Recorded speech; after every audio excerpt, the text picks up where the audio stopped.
Жастардың бүгінгі міндеті оқу, білім, тәлім-тәрбие алу. Өскелең ұрпақ сөзден іске көшетін заман. Білімсіз істің реті болмайды. Сондықтан жастардың жалпы назары мектепке аударылуы керек. Себебі мектеп білім кені, жыр кені. Мектеп деген ғылымның ең үлкені. Өнер білім берем десең басынан, бер оқуға балаларды жасынан. Қымбатты ұстаздар, оқушылар және ата-аналар, сіздерді номер 59 мектеп лицейінің шаңырағында қарсы алуға қуаныштымын. Бүгінгі таңда біздің мектеп қазіргі заманның күрделі кезеңдеріне жауап беруге қабілетті, болашағы зор және қауіпсіз балалық шақтың ордасы болумен қатар, оқушыларға заманауи қоғамға бейімделуге, жаңа технологиялардың қарқынды даму жағдайында өзін көрсетуге мүмкіндік беретін ерекше тәрбиелік әлеуеті бар икемді және мобильді жүйе. Мектеп миссиясы: елі мен әлемге пайдасын тигізуге дайын, зияткерлік, рухани адамгершілік және сауатты тұлғаны дамытуға ықпал ететін білім беру кеңістігін құру. Уважаемые участники образовательного процесса, учащиеся, педагоги, родители школы, рады приветствовать вас в школе-лицей номер 59. Наша школа сегодня – это гибкая и мобильная система, способная отвечать вызовам современности и ориентироваться на изменчивое будущее. Созданная образовательная и воспитательная система максимально благоприятствует условиям для умственного, нравственного, эмоционального и физического развития каждого ученика. Традиции лицейского образования в школе помогают заложить основы профессионального и жизненного успеха, личностной самостоятельности человека. Школа старается предоставить ученику возможность получить устойчивый опыт интенсивной и добросовестной учебной работы, осмысленной самостоятельной деятельности, творческой самореализации, эффективных взаимодействий и достойного поведения. Миссия школы – создание образовательного пространства, способствующего развитию интеллектуальной, духовно-нравственной и здоровой личности, готовой приносить пользу стране и миру. Определены приоритетные направления развития школы инновационного развития, а именно управление содержанием образования через повышение качества образовательной деятельности школы за счет внедрения инновационной проектной деятельности, обеспечение постоянного функционирования внутришкольной системы оценки качества образования путем реализации школьного проекта «Качество знаний».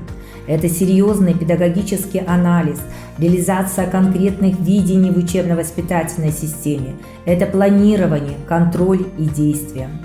Также расширение возможностей информационно-коммуникативных технологий обучения, обеспечение безопасной и комфортной среды обучения через реализацию проектов IT-школа, ЦИСКО, робототехника, STEM, IT-образовательная среда, основы программирования, обеспечение и выявление, развитие, поддержка одаренных обучающихся путем поэтапного осуществления проекта «Каждый ребенок талантлив». Инновационная и научно-методическая деятельность реализуется через внедрение проектов SHARE по кембриджской сети, Lesson Study с целью профессионального развития и повышения исследовательского потенциала учителей, эмоциональный интеллект проект, а также применение на уроках технологий Case Study.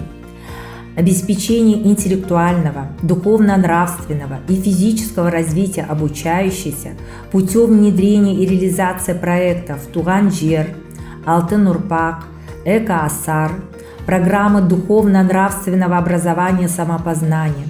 Наша школа является базовой организацией по внедрению программы нравственного духовного образования самопознания и модернизация учебно-воспитательного пространства призвана обеспечивать единство школы, семьи и государства в деле воспитания и гармоничной социализации подрастающего поколения, которая усилит ценностный потенциал всех составляющих воспитательной системы компонентов. Функционирование детско-юношеского движения «Жас-Кыран», «Жас-Улан», военно-патриотического клуба «Жас-Сарбаз», широкое привлечение родителей и общественности к сотрудничеству через использование всевозможных средств коммуникации между родителями и школой, сообществом, совместная деятельность с попечительским советом и советом отцов дают положительные результаты. Особенностью работы школы в рамках профильного обучения является широкое взаимодействие с высшими учебными заведениями, активное сотрудничество с данными учреждениями и социальными партнерами. Плодотворная работа коллектива сформировала позитивные отношения родительской общественности, обучающихся совместной деятельности. Результаты мониторинговых исследований показали, что все участники образовательного процесса удовлетворены деятельностью школы, но остаются и нерешенные проблемы, на решение которых направит свои усилия педагогический коллектив школы в новом учебном году. Мұғалім қандай болса, мектебі де сондай болмақ. Яғни мұғалім білімді болса, ол мектептен балалар көбірек білім алып шығады. Солай болған соң, ең әуелі мектепке білімді, педагогика мен методикадан хабардар, жақсы оқыта білетін мұғалім керек. Білім мен тәрбиенің алғашқы баспалдағы бастауыш мектеп. Бастауыш мектептің негізгі міндеті баланы дамытып, оның алғашқы қалыптасуын қамтамасыз ету, білімге деген сенімін нығайту. Бастауыш сынып оқушыларын қызықтыра оқытып, көп нәрсені талап етеді. Әрбір бала бір әлем.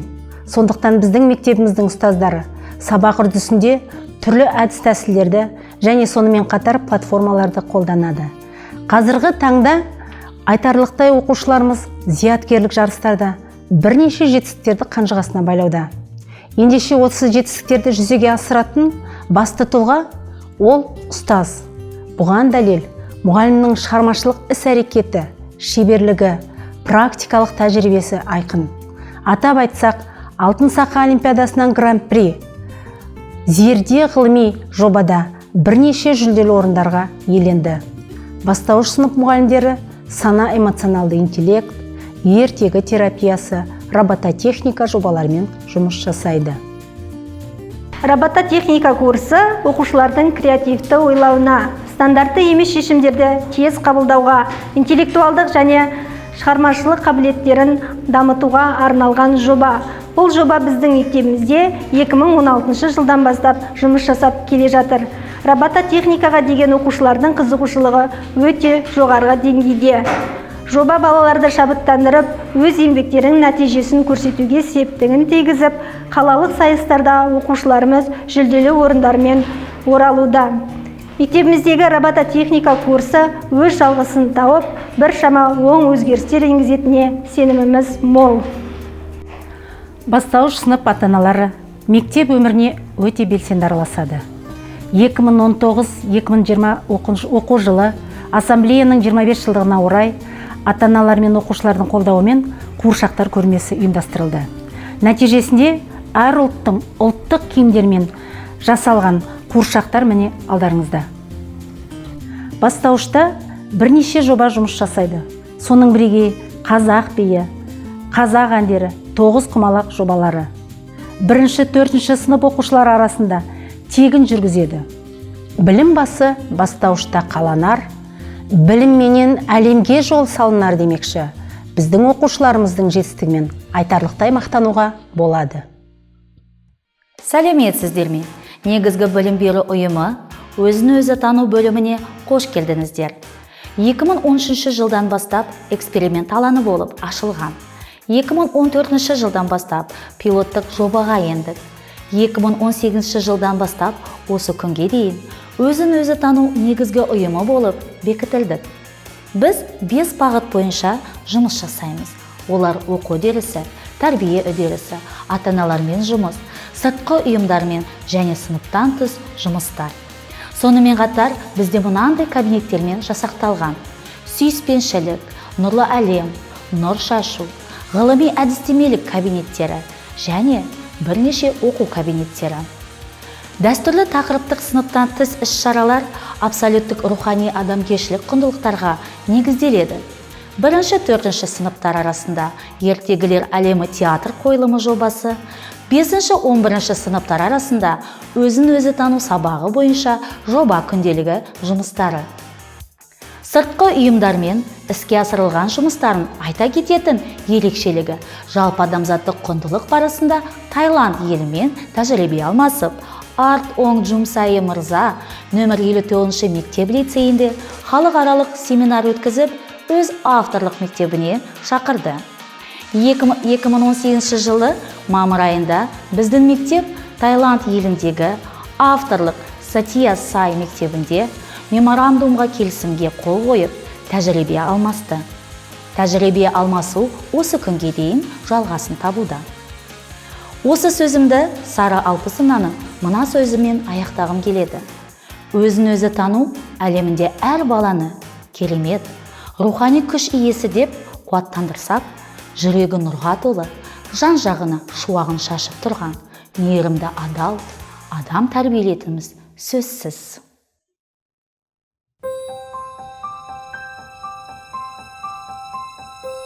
Сабақ оқушылардың интеллектуалды өмірінде құр ғана сабақ болып қоймас үшін ол қызықты болу керек.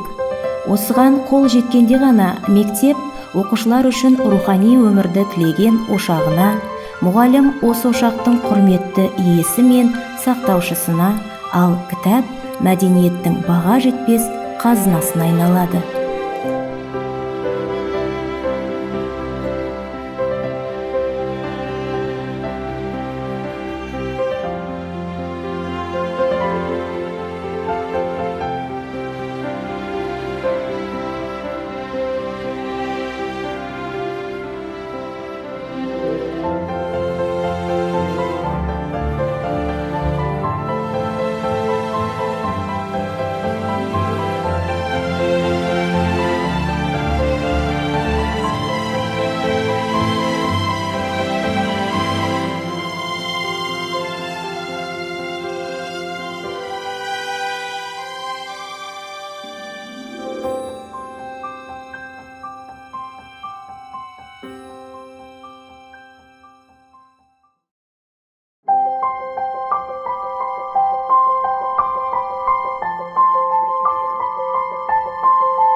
Мектебіміздің диджитал зертханасы 2 аймақтан тұрады.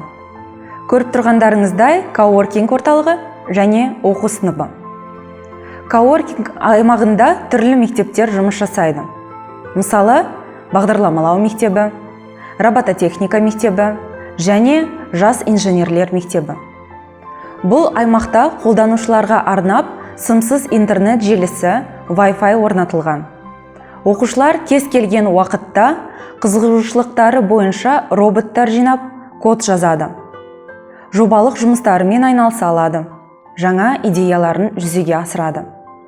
Сонымен қатар, бұл коворкинг аймағы IT бағдарламасына ғана шектелмеген, оқушылармен бірге мұғалімдер де келіп жұмыс жасайды. Cisco желілік академиясы орта мектептерде, техникалық мектептерде, сондай-ақ колледждер мен университеттерде компьютер қалай жұмыс істейтінін, оларды қалай жинау керектігін және бағдарламалық жасақтама мен жабдықтардың ақауларын қалай жою керектігін үйренуге арналған жоба. Біздің мектебіміз бұл жобада 2017 жылдан бастап жұмыс жасайды. Бұл жобамен жұмыс жасау барысында оқушылар операциялық жүйелерді орнатуға және конфигурациялауға, Android және Apple iOS мобильді операциялық жүйелеріне арналған желілік байланыстарды қамтиды. Қазіргі уақытта әлемде ақпараттың қарқынды дамуы, жоғары технологиялық инновациялар біздің өміріміздің барлық салаларын дамытуда. Қоғам сұранысы да, жеке тұлғаның қызығушылықтары да өзгеруде. Бүгінгі әлемдік білім берудің негізгі трендтерінің бірі STEM білім беру 4 академиялық облысты ғылым, технология, инженерия және де математиканы біріктірген. STEM білім беру негізінде пәнаралық және де қолданбалық тәсілді қолдана отырып, оқушыларды оқыту болып табылады. Бұндай тәсілдің негізгі мақсаты мектеп, қоғам және де бүкіл әлем экономикасында бәсекеге қабілетті болу.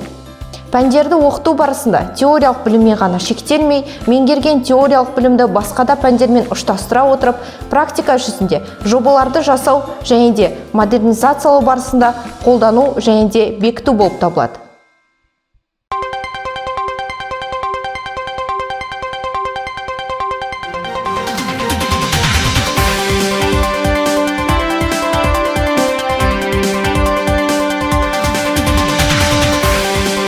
Оқу платформасы мен мектебіміз 2019 оқу жылынан бастап жұмыс жасап келеді. Бұл платформаның ерекшелігі заманауи цифрлық технологияларды кеңінен қолдану, сонымен қатар бағдарламалау курстарын меңгеру болып табылады. Курстар ойын, дизайн, программалау бөлімдерінен бөлінген. Сабақтар теориялық және практикалық материалдардан тұрады. Жалпы бағдарламалауды сапалы әрі оңай үйрету мақсатында бұл онлайн платформаны мектебімізбен, оқушыларымызбен қолданамыз. Исследование урока Lesson Study, безусловно, является процессом, позволяющим преподавателям анализировать, размышлять, решать проблемы в обучении. Группа увлеченных педагогов нашей школы, пройдя теоретический курс обучения, начала проект исследования урока Lesson Study в школе, развивая определенные педагогические возможности для повышения качества обучения и уровня знаний учащихся. Педагоги вместе осваивали методы наблюдения, составления планов уроков, подбора заданий и подмостков к ним, учились правильно анализировать составленные планы, правильно дозировать время задания, выяснить и понять, как можно изменить планирование обучения, чтобы оно удовлетворило потребности наших учеников, улучшить практику для того, чтобы учителя могли изнутри увидеть трудности и проблемы в обучении своих учеников. Педагоги школы набирались опыта в исследовании урока по методике Lesson Study, имели опыт обмена изученным на конференциях, семинарах, вебинарах городского, регионального и международного уровня. На всех этих мероприятиях учителя нашей школы были активными участниками, готовили содержательные постерные презентации, доклады на разные темы из опыта работы, подтверждением чему являются полученные ими сертификаты и грамоты.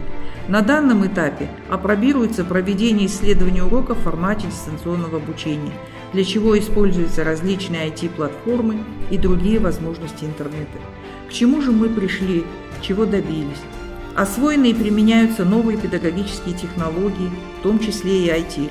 Освоены виды и формы критериального оценивания. На 27% повысилось качество успеваемости в исследуемых классах. Изменилась личность учащихся. Появилась открытость, желание и умение высказать свое мнение. Появилось желание к сотрудничеству. Формируется адекватная самооценка ученика.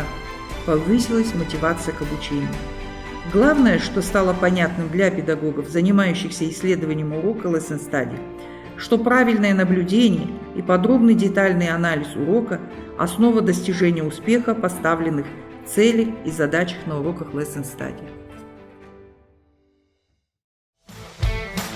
Қашықтан оқыту форматында Lesson Study сабақтарында оқушылардың сабаққа деген ынтасын көтеру үшін әртүрлі инструменттерді пайдаландым.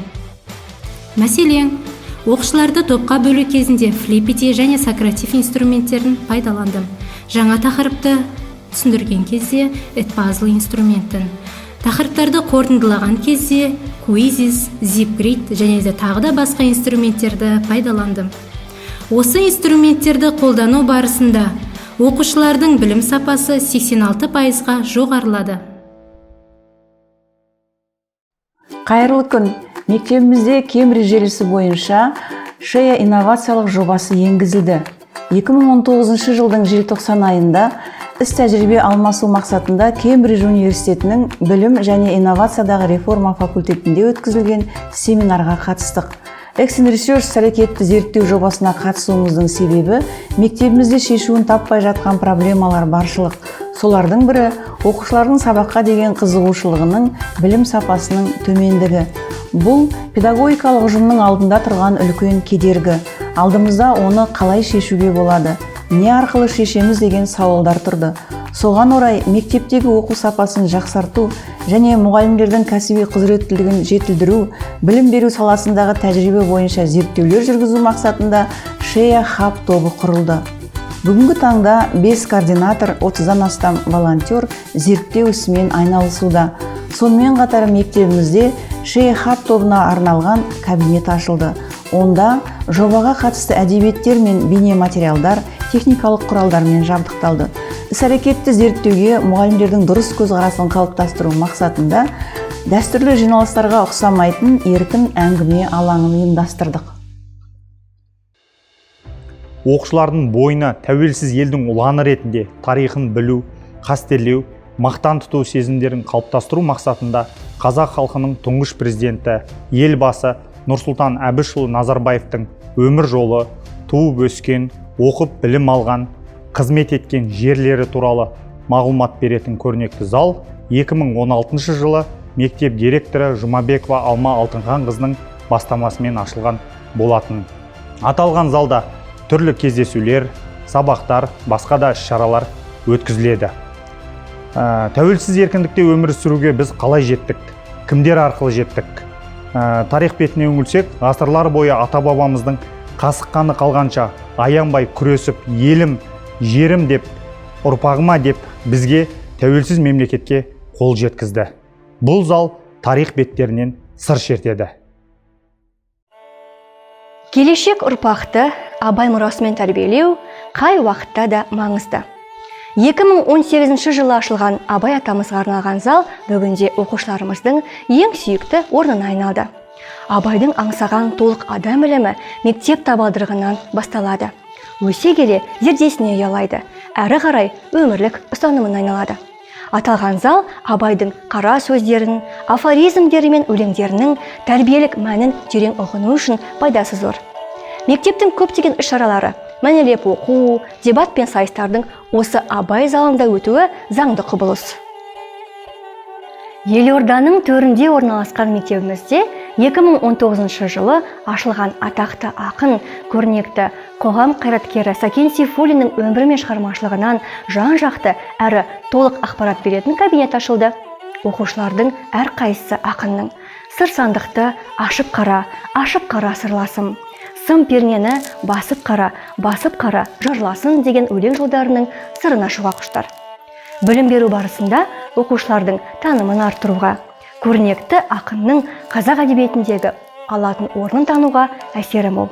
Әсіресе өлең жазуға қалам тартқан оқушыларға үлгі мен өнеге. Еңбек тәрбиесіне баса назар аудару керек.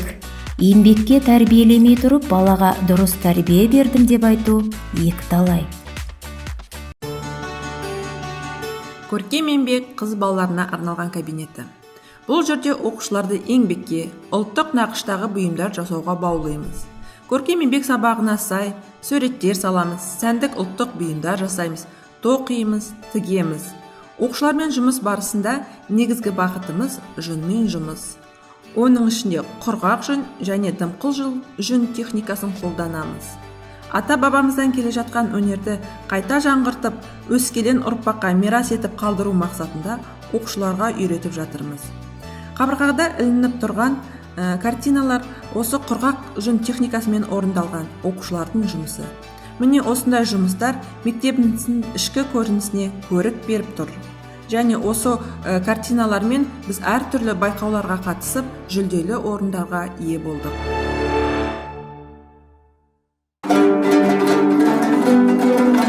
Домбыраның құлағын, мәнерімен бұрағын, достарыңды ертіп кел, содан кейін шертіп көр.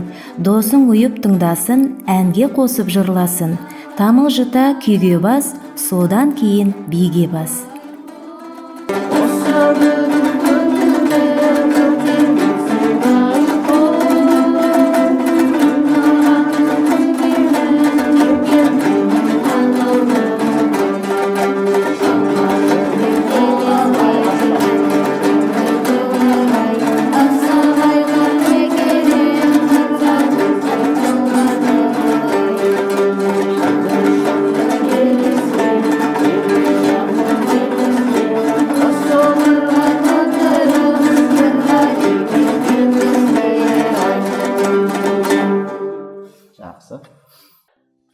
Өнер ағып жатқан бұлақ, ғылым жағынып жатқан шырақ.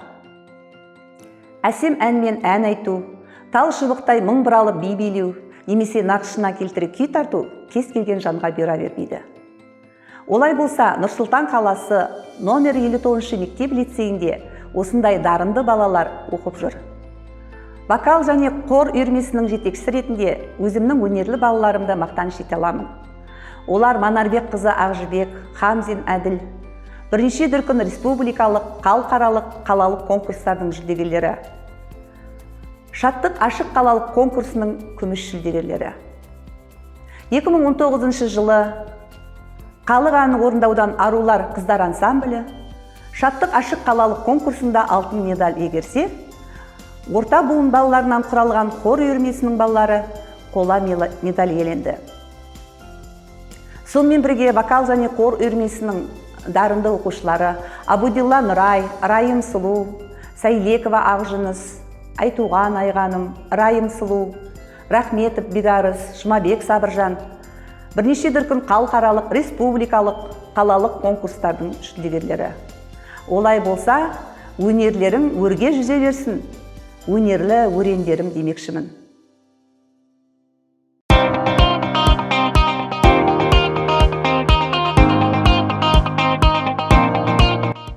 Біздің жастарымыз төзімді, батыл болып өсуі керек. Олар іс жүзінде дене шынықтырумен, спортпен шұғылдануы тиіс. Денесін жаттықтыру арқылы адам дені сау, төзімді, епті болмақ. Ақыл ойыңды, еркіңді осылай шыңдау қажет.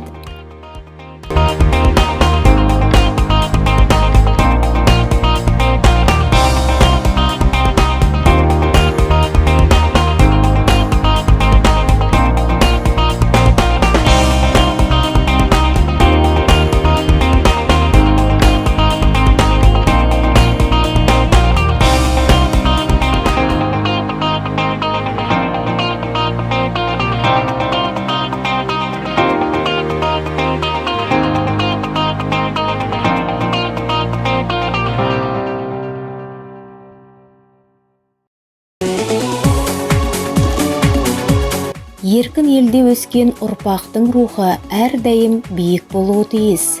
Жастары жалын жүректі, өршіл намысты, биік рухты болса, ол елдің еңсесі де биік болады. Өршіл, намысшыл жас отаншыл, патриот келеді. Халқына, өз ұлтына адал қызмет етуге ұмтылады.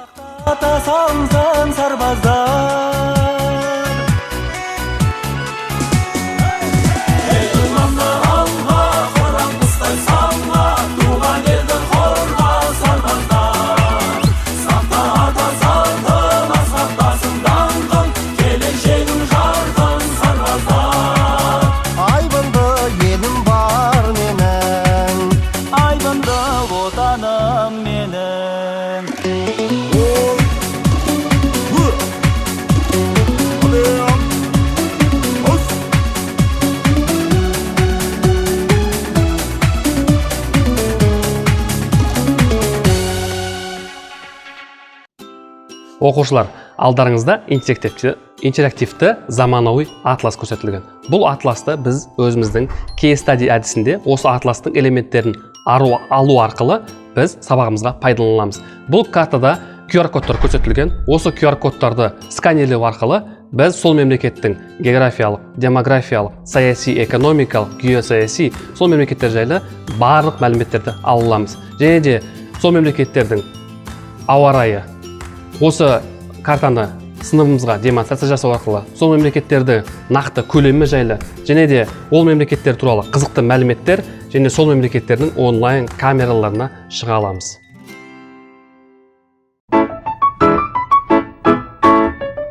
Тілмен түсіндіре алмайтын жайтты бимен жеткізуге болады. Бидің өз үні, өз тілі болады. Биде де аса терең философиялық ой жатады.